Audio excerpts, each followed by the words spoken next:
The United States Senate chamber was wide awake tonight, a beacon of activity against the dark Washington sky.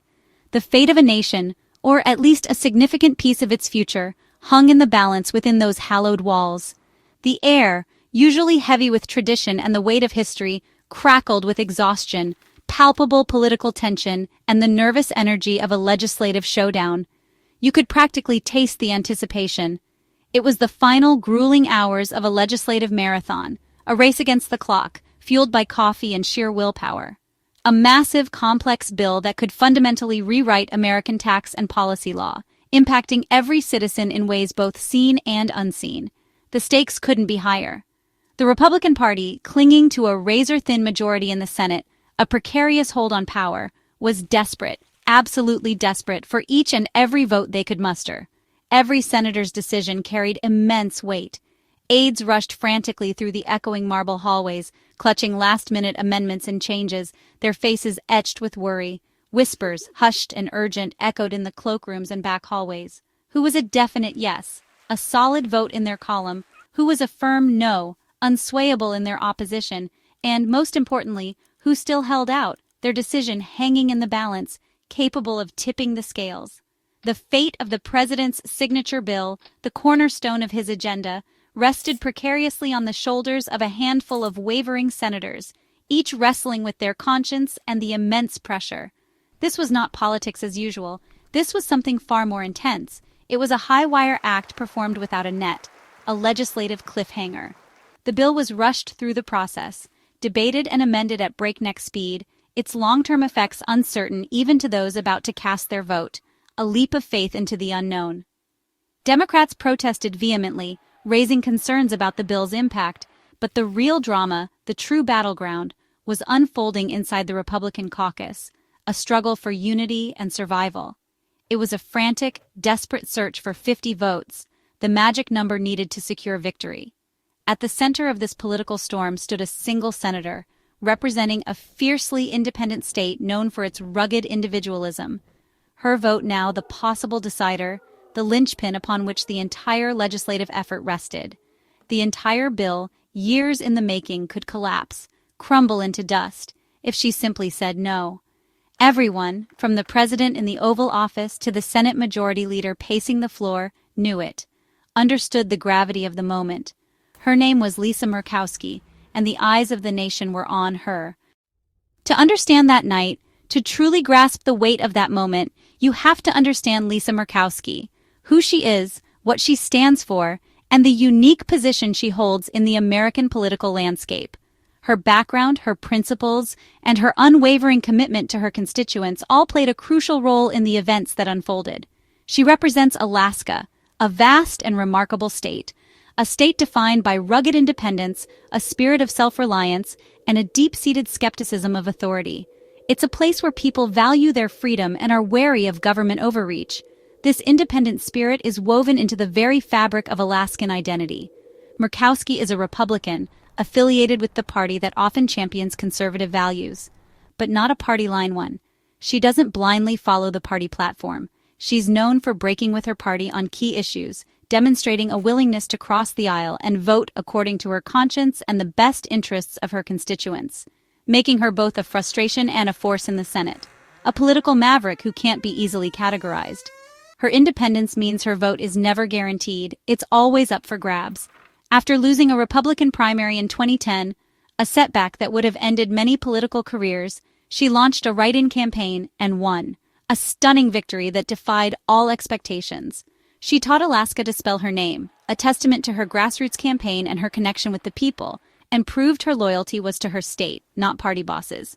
She put the needs of Alaskans above partisan politics.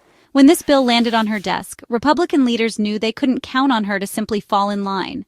She would scrutinize every detail, poring over the fine print, asking, "What does this mean for Alaska? How will this impact the lives of the people she represents?" Her vote wasn't for sale. She couldn't be bought or bullied, but it was open to negotiation. She was willing to listen to reason and consider different perspectives. As the clock ticked down, the GOP was about to learn the price of her support. The concessions she would demand. Murkowski's independence was her power. It gave her leverage and influence.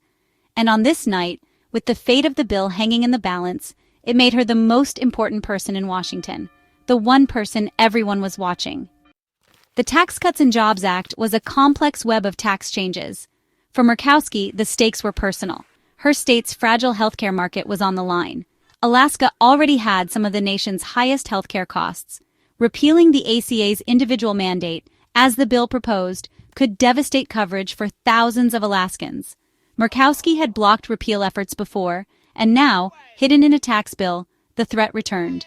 She and her staff pored over every line, searching for hidden dangers to Alaska's economy and people. Her hesitation was real, a duty to protect her state from harm. The bill was a sweeping rewrite of the U.S. tax code, its centerpiece slashing the corporate tax rate from 35% to 21%. Proponents claimed it would boost investment and jobs.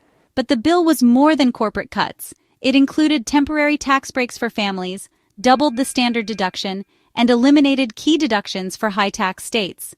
Two provisions drove the final negotiations, repealing the ACA's individual mandate and opening part of the Arctic National Wildlife Refuge, ANWR, to oil drilling. The bill moved through reconciliation, needing only a simple majority. With just 52 Republican seats, every vote mattered. Each senator became a kingmaker. The stakes were enormous, and the margin for error was almost non-existent. The drama was set for a historic showdown. As the vote neared, a palpable tension filled the air within the Capitol. The weight of the nation seemed to rest on the shoulders of a few key senators, their decisions poised to reshape the American landscape. Every hallway conversation, every hushed whisper, carried the significance of the impending moment. The future of the tax bill, and perhaps even the future of healthcare, hung in the balance. Pressure on Murkowski intensified. The spotlight shone brightly on the senator from Alaska, a moderate voice in a deeply divided Congress. Every move she made, every statement she uttered was scrutinized and analyzed. The weight of her constituents, the needs of her state, and the demands of her party all converged upon her, creating a crucible of political pressure. Senate leaders, including Mitch McConnell, understood the stakes. They knew that securing Murkowski's vote was essential to passing the tax bill. They launched a relentless charm offensive, pulling out all the stops to sway her decision. Every available resource was deployed, every argument was presented, and every possible angle was explored. The goal was clear: to convince Murkowski that supporting the tax bill was in the best interest of her state and the country. President Trump and Vice President Pence, recognizing the critical nature of the situation, personally lobbied her, adding the weight of the executive branch to the already immense pressure. They engaged in direct conversations, outlining the potential benefits of the tax bill and addressing her specific concerns. The president and vice president left no stone unturned in their effort to secure her crucial vote, but the real negotiations happened with her Senate colleagues, often behind closed doors in the Senate cloakroom, who listened to her concerns, debated the merits of the bill, and sought to find common ground. These were the moments where the true work of the Senate took place, away from the cameras and the public eye. Healthcare was the sticking point, the central issue that threatened to derail the entire process. Murkowski refused to support a bill, any bill, that would destabilize Alaska's fragile insurance market, leaving her constituents vulnerable and without access to affordable care. She stood firm, determined to protect the interests of her state. The leadership, desperate to secure her vote, offered a deal past the tax bill now, a vote for the tax cuts, and they'd move two bills to stabilize the ACA marketplaces, providing much-needed relief to struggling insurance markets across the country. One was a bipartisan effort, a testament to the possibility of cooperation in a polarized political climate. The other, co-sponsored by Murkowski, reflecting her commitment to finding practical solutions, would create a reinsurance fund, injecting vital capital into the system and helping to stabilize premiums. It was a promise, a political handshake, a fix for her state's healthcare woes, a lifeline for Alaskans struggling to afford medical coverage. The deal wasn't perfect, and it relied on future action, on the good faith of her colleagues to follow through on their commitments. But it was a real concession, a tangible step towards addressing the urgent needs of her constituents. Murkowski's power was clear, the influence of a single senator in a closely divided chamber. The fate of the bill hinged on her terms, on her willingness to accept the compromise and cast the deciding vote. Would the promise be enough? Would her colleagues honor their commitment? Could she trust them to deliver on their word?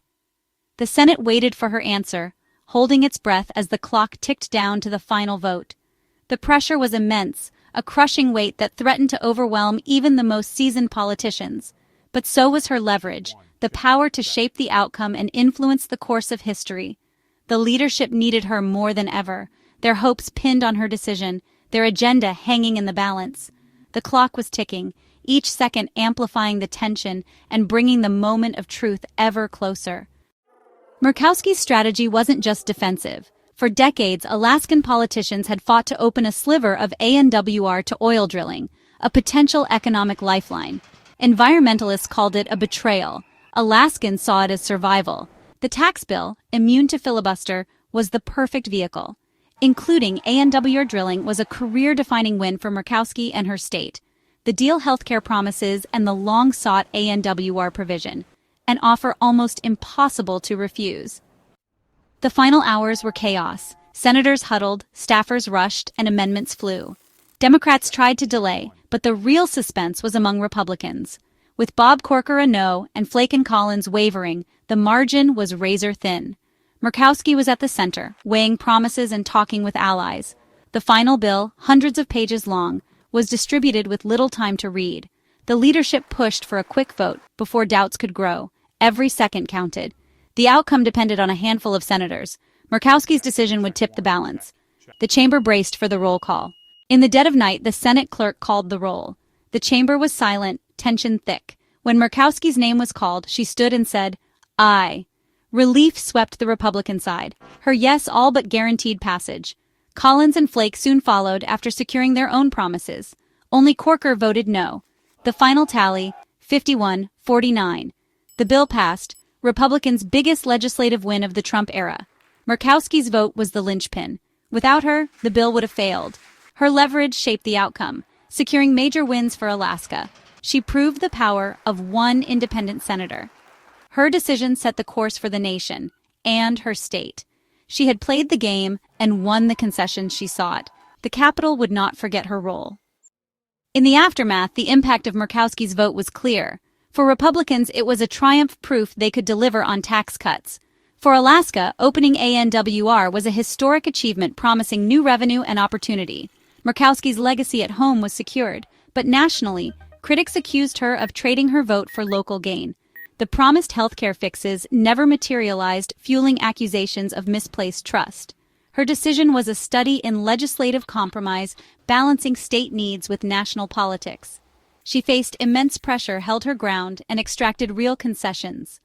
While not all promises were kept, she delivered a generational victory for Alaska. Her vote was a lesson in power, compromise, and putting Alaska first.